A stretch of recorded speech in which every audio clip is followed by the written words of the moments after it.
Good evening, and welcome to the Crypto Overnighter. I'm Nicodemus, and I will be your host as we take a look at the latest cryptocurrency news and analysis. So sit back, relax, and let's get started. And remember, none of this is financial advice. And it's 10 p.m. Pacific on Thursday, September 14th, 2023.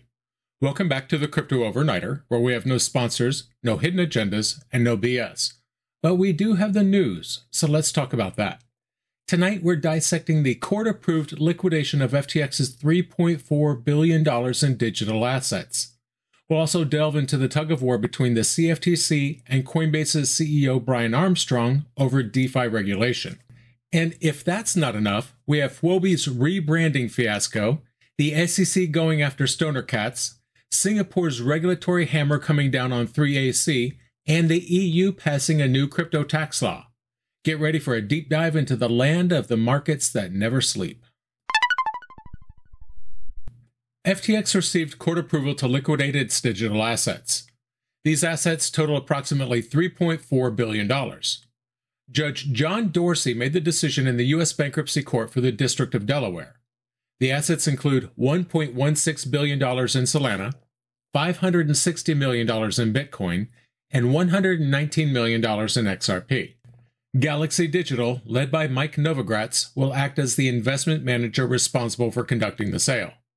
The court-approved plan allows FTX to sell up to $100 million worth of tokens each week. This cap could potentially be doubled for individual tokens. FTX's liquidation plan was approved despite some opposition. The exchange has assets totaling around $7 billion, which it aims to use to repay creditors. The exchange also has 38 real estate properties in the Bahamas. The liquidation is part of FTX's broader strategy to repay creditors and is considered one of the most significant asset liquidations in cryptocurrency history. FTX co-founder and former CEO Sam Bankman-Fried is awaiting trial in October. The exchange has the option to sell, stake, or hedge its digital assets. This court approval is a landmark moment, not just for FTX, but for the entire crypto industry. It sets a precedent for how bankrupt crypto exchanges can handle asset liquidation, especially when creditors are involved. While the court's decision may seem like a straightforward legal procedure, it has far-reaching implications. For one, it's a nod to the legitimacy of crypto assets as a form of property that can be liquidated to repay debts, a concept still not universally accepted. Moreover, the involvement of Galaxy Digital adds another layer of credibility to the process. It's not just some random entity handling the liquidation, it's a well-known firm. Mike Novogratz is a name many in the crypto community trust. This could set a standard for future cases where large sums of crypto assets are involved. From FTX's crumbling empire to a battle for DeFi's very soul. While FTX's liquidation exposes vulnerabilities, the CFTC and Coinbase's Brian Armstrong are locking horns over the future of decentralized finance. Now, before we jump in, hit that like button if you appreciate unfiltered insights. The CFTC's enforcement director, Ian McGinley, recently labeled DeFi exchanges as an obvious threat. His words. The statement followed charges against 3 DeFi protocols. Now, we talked about this the other night. The protocols were Open, 0x, and DerideX. They were charged with, quote, illegal digital asset derivatives trading. These platforms were ordered to pay civil penalties of $250,000, $200,000, and $100,000 respectively. Coinbase CEO Brian Armstrong has strongly opposed the CFTC's actions.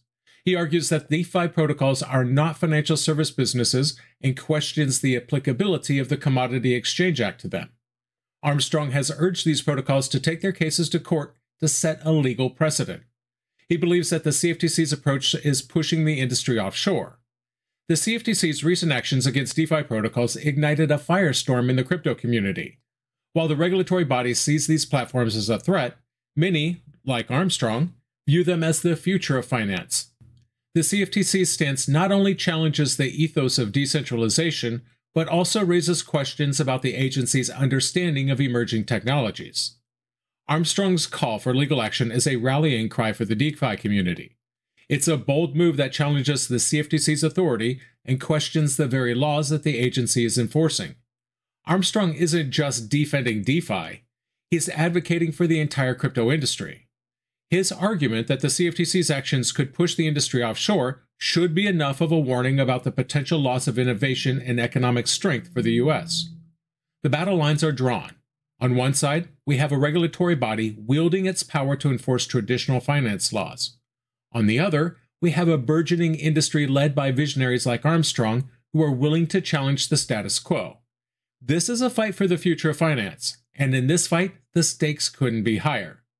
Speaking of clashes, from Armstrong's defiance to Huobi's controversial rebrand, just when you thought things couldn't get more polarizing, Huobi decides to rename itself HTX. If you're enjoying this deep dive, don't forget to subscribe for the latest updates. Huobi, a major player in the crypto exchange world, has rebranded to HTX. This move coincides with their 10th anniversary, and it kind of makes sense when you break it down. This new name, HTX, is an acronym. H stands for Huobi, T represents the Tron blockchain, and X signifies exchange. The rebranding has met with significant community backlash, primarily because the new name, HTX, resonates with the bankrupt crypto exchange FTX. The community criticized this move, questioning the wisdom behind such a rebranding strategy. When Suzu and Kyle Davies launched their open exchange, it was abbreviated OPNX, which many thought was in bad taste, especially for those two. So why didn't Huobi take note? That said, the rebranding also has a deeper layer. The X in HTX not only stands for exchange, but also represents the Roman numeral for 10, symbolizing the company's 10th anniversary. The rebranding extends to their social media handles and some of their products. Despite the name change, the domain of the official website remains unchanged. Huobi has been facing challenges such as declining reserves and trading volume, which have fueled rumors of insolvency. The rebranding move by Huobi to HTX is a bit of a gamble, one that could either pay off or backfire in an amazing manner. The crypto community is not one to hold back its opinions, especially when it comes to something as sensitive as rebranding that echoes to a failed exchange like FTX. The distrust here is palpable, and HTX will have to work doubly hard to regain the community's trust. The timing is also intriguing. With regulatory scrutiny tightening around crypto exchanges, is this rebranding a strategic move to distance itself from past controversies? Or is it a desperate attempt to stay relevant in an increasingly competitive market? The rebranding comes at a time when Huobi has been facing its own set of challenges, from declining trading volumes to rumors of insolvency. The community's reaction to this rebranding could very well be a litmus test for HTX's future in this volatile market. The rebranding also raises questions about Huobi's alliance with Tron. Is this an indication of a future where exchanges will increasingly tie up with specific blockchains? If so, what does this mean for the decentralization ethos that many in the crypto community hold dear? The HTX rebranding is a complex issue that has polarized the crypto community. Whether it's a stroke of genius or a colossal blunder remains to be seen. From risky rebrands to Hollywood's big fine, Stoner Cats tried to bring Tinseltown glam to the NFT space, but ended up on the SEC's cutting room floor. Click that notification bell so you won't miss our nightly episodes. And this is our cover story for tonight. The U.S. Securities Exchange Commission charged the company behind the animated series Stoner Cats for conducting an unregistered offering of crypto asset securities. The creators, including Mila Kunis and Ashton Kutcher, have agreed to pay a $1 million fine but did not admit guilt. The SEC's action comes after the project managed to sell over 10,000 NFTs at $800 each in just 35 minutes, amassing a cool $8 million. The SEC ordered the creators to launch a fair fund to compensate participants and destroy all remaining NFTs. The SEC alleges that the tokens demonstrated all the features of unregistered securities, including the option for owners to resell their NFTs on the secondary market. The SEC emphasized that the project's marketing campaign highlighted the expertise of its Hollywood producers and well-known actors, leading investors to expect profits. The SEC's action against Stoner Cats is a watershed moment in the evolving landscape of NFTs and crypto regulations. The SEC is sending a clear message. If your NFTs act like securities, expect for them to be treated as such. The SEC's focus on the marketing strategies employed by Stoner Cats, specifically emphasizing the Hollywood credentials and the potential for resale, reveals a regulatory body keen on scrutinizing the fine print. It's not just what you're selling, it's how you're selling it. The SEC is making it clear that the economic reality of an offering will dictate its classification, not clever marketing or celebrity endorsements. The Stoner Cats case also raises questions about the SEC's priorities. Is the regulatory body genuinely concerned about investor protection, or is it flexing its muscles on high-profile cases to set a precedent? The crypto community is skeptical, and rightly so. The SEC's actions have been inconsistent, and the case adds another layer of complexity to an already murky regulatory landscape. The $1 million fine and the fair fund for compensation may seem like a slap on the wrist for a project that raised $8 million in less than an hour, but the implications are far-reaching. The SEC's actions could stifle innovation and creativity in the NFT space, as artists and creators will now have to navigate a labyrinth of legal complexities before launching their projects. I'm no artist, but I would expect the last thing an artist wants to do is wrangle a bunch of legalese before getting to launch their project. The SEC's actions against Stoner Cats proves the regulatory landscape for NFTs is far from settled. It's a wake-up call for creators and investors alike. Tread carefully because the SEC is watching. As the SEC cracks down on NFTs, Singapore's monetary authority is wielding its own regulatory hammer. A staggering 9-year ban for 3.4B founders shows nobody is safe. The Monetary Authority of Singapore imposed a 9-year ban on Su Zhu and Kyle Davies. The regulatory body cited violations of the securities laws as the reason for the ban. The founders of Three Arrows Capital are now prohibited from engaging in any regulated business activities in Singapore. They are also banned from acting as directors or substantial shareholders of any capital market services firm under the Securities and Futures Act. In June 2022, the authority reprimanded 3.4B for providing false information and exceeding the assets under management threshold. The hedge fund was pushed to liquidation due to struggles precipitated by the collapse of the Terra ecosystem in May 2022. They owed up to $3.5 billion to their creditors at the time. Further investigations revealed additional securities law breaches committed by this hedge fund between August 2020 and January 2022. These include failing to notify MAS about the employment of a new portfolio manager and falsely representing the manager's activities. The authority also claimed that 3.4B did not have an appropriate risk management framework. Zhu and Davies were held responsible for the company's violations. The founders also recently faced fines from Dubai's Virtual Assets Regulatory Authority for their new exchange OPNX. We were just talking about them earlier. The 9-year ban on 3.4B's founders by Singapore's MAS is a significant blow to the duo. It's a bit of a warning to everyone. Regulatory scrutiny is tightening, and the days of operating in gray areas are numbered. The absence of a risk management framework is not just an oversight, it's a glaring failure that puts investors at risk. The authority's action is a clear message to fund managers: comply or face the consequences. The regulatory body is not just going after the companies, they're holding individuals accountable. Zhu and Davies' ban isn't just a setback, it's a career-altering event that will likely have ripple effects across their various ventures, including their new exchange OPNX.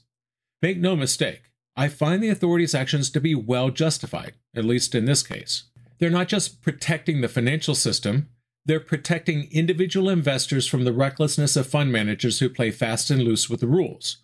This case is not an attack on crypto. It's the enforcement of standards that are crucial for the industry's long-term survival. From individual bans to sweeping legislation, the EU is rolling out DAC 8, a tax rule that could alter the crypto landscape. Before we dissect it, make sure to follow us to get the latest on crypto regulation. The European Parliament has overwhelmingly supported the 8th iteration of the Directive on Administrative Cooperation, known as DAC 8. About 90% of the lawmakers voted in favor, with 535 supporting and 57 opposing. The rule is scheduled for implementation in 2026. This decision was made during a plenary session on September 30th in Strasbourg, France. The aim is to assist European tax authorities in monitoring crypto trading and income, thereby reducing tax fraud. The European Commission initially proposed this framework in December of 2022. The rule will require crypto service providers to report transactions involving European clients. This was the third major discussion on the framework, and the Commission established its general approach in the May meeting of the Economic and Financial Affairs Council. The Directive on Administrative Cooperation will be modified to establish this crypto tax framework. The DAC is the main platform for tax authorities to exchange data. The proposal also includes minor adjustments to improve the current sharing of tax-related information. This move aligns with the European Union's ongoing discussions on crypto asset regulation. EU finance ministers approved the Markets in Crypto Assets legislation on May 16th, targeting the closure of tax avoidance loopholes. The EU's decision to pass DAC 8 is a significant move that could set a precedent for other regions. While the rule aims to curb tax fraud, it also brings crypto transactions under tighter scrutiny. This could be a double-edged sword. On one hand, it legitimizes crypto transactions by bringing them under a regulatory framework. On the other, it could stifle the very essence of crypto, decentralization, and financial freedom. The overwhelming support for DAC 8 shows that European lawmakers are keen to regulate the crypto space. But what does this mean for the average retail investor? It means more oversight, more reporting, and potentially more taxation. While this could deter some from entering the crypto space, it could also attract those who are on the fence, waiting for more regulatory clarity. The EU's move is a clear signal to crypto service providers. They will have to adapt or risk being cut out. This could lead to a consolidation in the market, where only those willing to comply with stringent regulations survive. It's a pivotal moment, not just for Europe, but potentially for the global crypto landscape.